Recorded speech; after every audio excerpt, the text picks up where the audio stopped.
收聲啊！我哋分手係因為佢有咩好啊？佢有樣啊，佢有身材，佢着成咁樣啊！你下次我出街你見唔見到佢啲 friend 啊？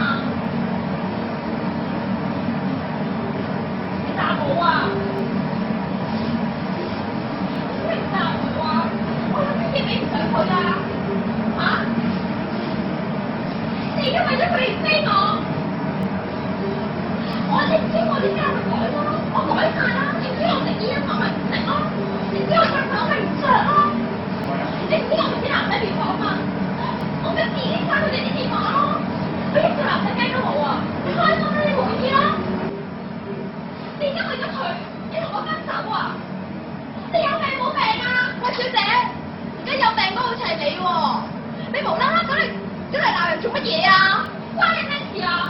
唔關我事，佢係我男朋友，唔係你男朋友。佢係我男朋友啊！你係㗎咋？你做乜嘢？而家玩啊？而家邊個付出得多 ，Eric 就會要邊個啊？我梗係為 Eric 付出得多啦！佢病嘅時候，你去咗邊度啊？係我喺佢身邊陪住佢㗎咋。我話俾你聽，係我做緊嘢，係你乘機介入啦。佢係我男朋友啊！佢係我男朋友啊！你係 X 嚟㗎咋？你知唔知咩叫 timing 啊？timing 啊！係我陪住佢啊！你知唔知啊？你白我！我話俾你聽，你唔知自己咩樣咩？你翻去以為咩樣？照下塊鏡啊！喂，你而家做咗定識講啊？你而家做咗定識中文啊？我話timing啊！你呢啲唔啱 timing 嘅人就同我死翻屋企啦！死翻屋企啦！你而家屋企先啦，好嘛？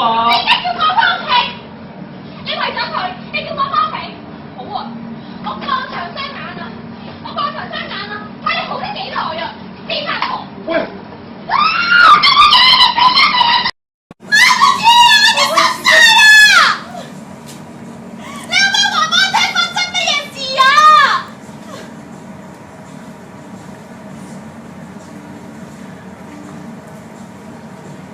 好啦，唔好啦，你可唔可以話俾我聽發生咩嘢事啊？佢係之前女朋友咯，我揾佢好耐㗎啦。我揾佢好耐，唔好理佢嘛。咁你咁啦，濕晒啦，我同你買翻件你衫先啦，好？唔要啊！你查我睇住嗰個袋啊嘛，我買翻俾你啊。我唔要啊！好咁啦，你迪士尼啊？唔去啊！走啊！乖啦。我已經淋濕晒啦，走去啊！即係咁啦，總之以後你想點就點啦，好冇？唔好啊！唔好啊！唔好啊！我同你去廁所抹翻張地先啦，好冇？唔係。嚟啦，抹翻嗰地先。走開啊！乖啦。嗱，你再係咁多出絕招㗎啦，嚟啦！你知㗎？嗱，你笑啦，嚟啦，快啲抹翻張地先啦，行啦嚟啦，有啲好多人冇事啦。